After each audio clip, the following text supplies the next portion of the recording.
everyone, I am Omana and she is my friend Naisha. Today we will be explaining the experiment showing that air occupies space. For this experiment, we require water-filled clear container, a clear glass and a paper. Take a paper, crumble it,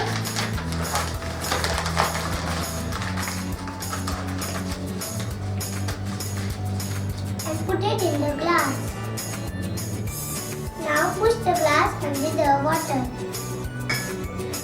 Take out the glass, shake out excess water, take out the paper so you can see that the paper is dry.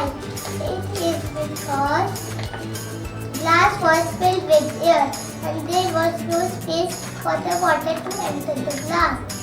This shows air occupies space. Thank you.